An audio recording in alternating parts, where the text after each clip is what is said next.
Welcome back to REV Endurance Sports and another edition of Bike Profiles. We got Tommy here, and Tommy is about to ride across the country on this bike. So we're gonna walk through it, and I'll ask Tommy some questions along the way. Okay, so first things first, why did you choose this bike? I was looking for a steel frame bike to do this trip with. Yep. And I met this company at a gravel event race. Yes. Spoke with the owners and the mechanic there and stuff. Yeah. And it hit the buttons just right. So I was really interested. Right. And the more I got looking at it, I was fairly certain that this is the bike I wanted. Yeah. And so that's how I got started with that. Yeah. Had the bike built. Custom color, I got to pick my color and everything. Right. It's a small company in Rushville, Indiana, called STS Gravel Bikes. Yep. And over the course of the year, riding on it, getting used to it and stuff, the more things I did with it, the more I realized that this bike could do anything that I did to it. Yep. And I thought it'd be perfect choice. For this. Yeah. So let's see. We got we got a GRX group set on here, and funny thing, when I was building your bike, and I was like, wow, these shifters are really hard. Yes. So there were stainless steel cables in there, and I suggested the polymer coated cables. And what do you think? Was it shifts much better? Yeah. It's a night and day difference. Yeah, it's interesting because I think that they would not ship the polymer coated cables. So we have GRX 11 speed. The 12 speed has been released, but this is an 11 speed group. We have, tell me about these. These are Boyd wheels? Yes. Nice.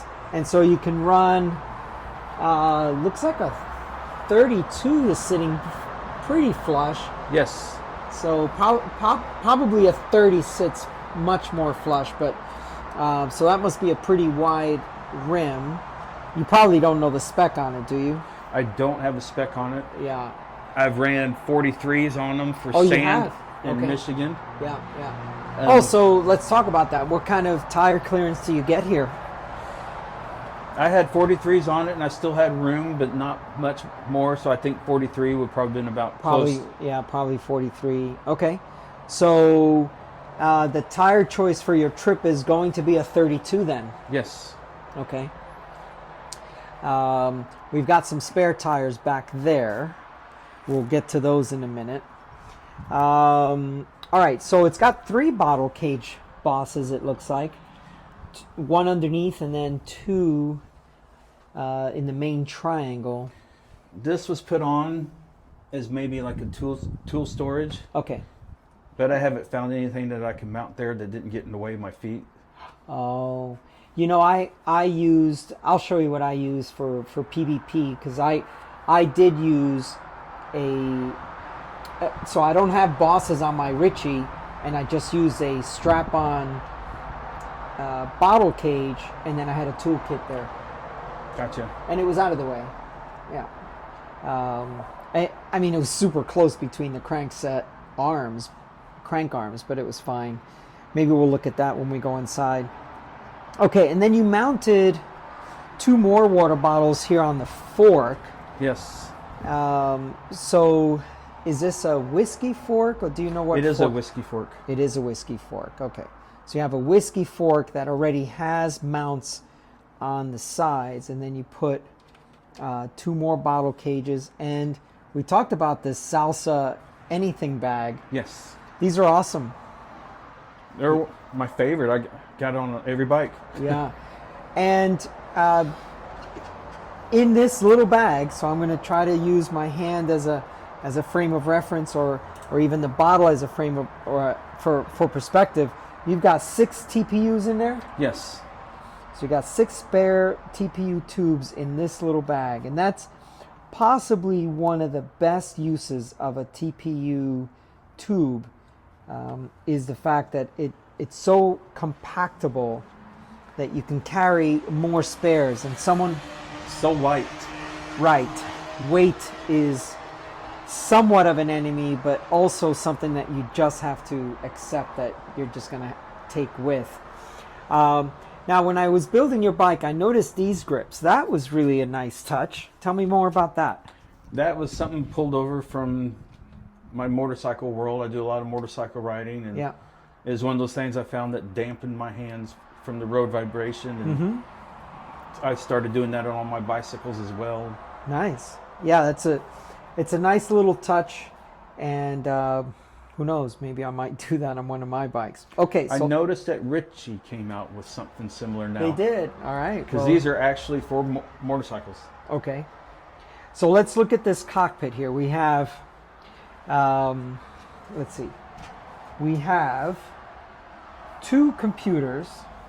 So we have a GPS, solar, then we have a cat eye. The cat eye, it's crazy. I mean, these, the simplest computers last the longest. Yes. I mean, they just last, and there's never any computer I'll probably have to problems with change that battery 6 months from now. Right, exactly. So a lot of experienced randonneurs still run a cat eye just as a backup, just to documentation purposes. Okay, so you got some aero bars, and you mentioned to me, I don't ride them that much. I don't know, but maybe I should. Well, I don't know. So you decided to put them on. Yes. My thought is, day 10 in the ride, I'm going to have this hellacious headwind, and I'm going to be wishing That you had them. Yep. Yeah. All right. So we have the aero bars. Are all your bags Epidura? Yeah, it looks like it. So Almost. Except that one, the Yeah. Revel 8. But this is all what they do. Okay, so you have an aero bar type bag.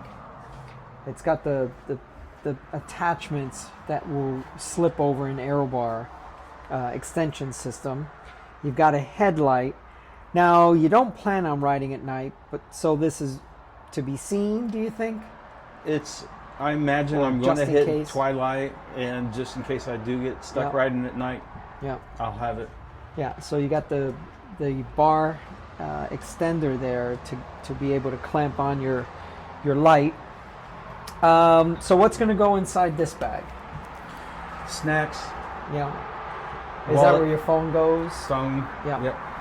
Uh, Most part, snacks that I could easily grab. Correct. Yeah, things you can nibble on. Is this waterproof? Do you know? Very water resistant. In a deluge, stuff gets wet inside. It does get wet. All right, and then this bag. What are you going to put in this guy here? It's going to be nothing but fuel.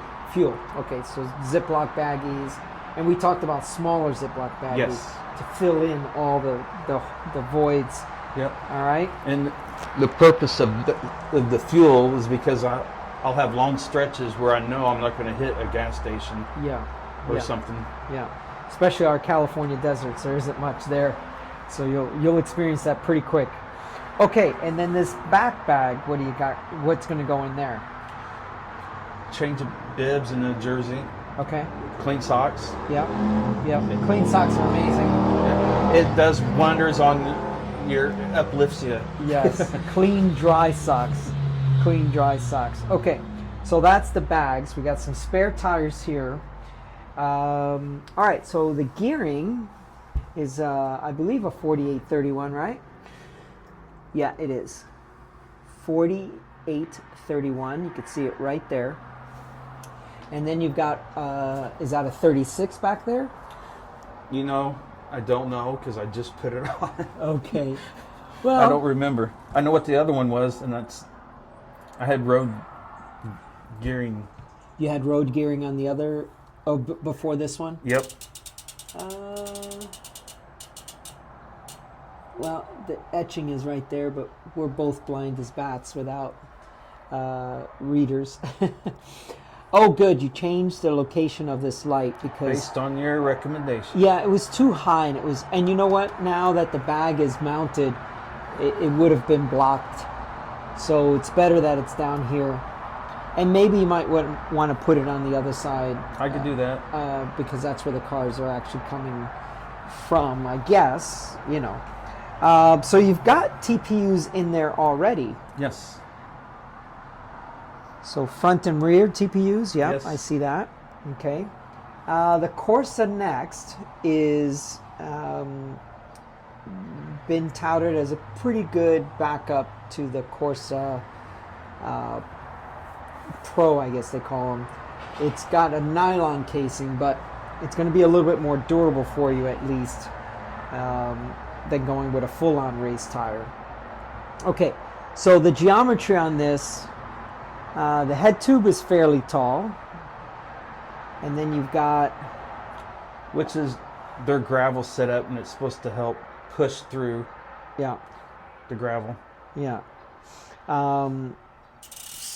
So let's see, 54. What size is this bike? 54. 54. And you're 5'7"-ish? Yes. You used to be 5'8" before. Used to be 5'8". Before the Army Rangers took away some of your vertical height. Yes. Okay, so we have the full GRX group, it looks like. Yes. Brakes as well. Yeah, maybe? Except for the rear brake. Oh, okay. Oh, because this one is a flat mount Yep. and this one is not. Yeah. So it's a 785. Okay, well that's fine. And you got 160 rotors front and rear. I remember that from when I built the bike. So that'll give you good heat dissipation when you're going down some mountain somewhere with. Any ideas how much the bike is weighing in these days? You know, I need to weigh it. I don't know. Yeah. Well, I know it got significantly heavier. Yeah, maybe you don't want to weigh it. But yeah, you're going to be loaded down, so having 160 rotors front and rear probably makes good sense as well. Anything you can tell me? Oh, you got the SQ Lab saddle. Yes. We talked about that off camera. And what's the longest ride you've done on that saddle so far? Did you do A 400K. A 400K, right? Yep. Now, was that the ride that you did the 250 and then rode back to the hotel and still got a lot more? Yes. So what did you end up with that day? Was it close to 300 miles that day? Yeah, I think so. Yeah. Yeah, good. I mean, it's a good test, right? You got to figure out, okay, is this saddle going to work for me for the longer distances? So you've done 300 miles on that saddle in one sitting, as we call it. So that's awesome. Anything else you want to brag or mention? Oh, we forgot to talk about the rubber ducky. Let's do a quick story on the rubber ducky. My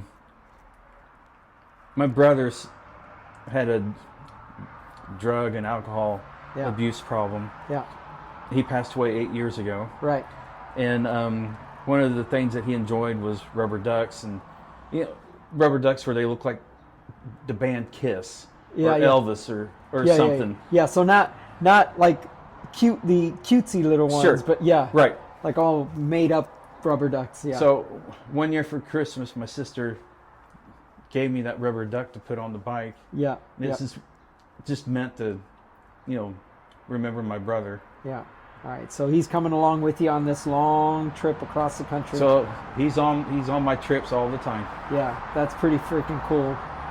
So what we're going to do now is we'll close off this video, and then we're going to do another video where we're going to talk about the reasons and the reasons why you're doing this trip, and then maybe some logistics and some hard facts, and then some things that are more personal and emotional things. So if you're interested in that video, please like and subscribe to this channel. There's going to be another video following up on this, and there's been about 2 or 3 videos already that I've posted. So Tommy's been featured in quite a few videos as of late, and that's just because he's getting ready to do a really big trip, and we want to capture as much of his prep as possible. Okay, please like and subscribe, and we'll see you up the road.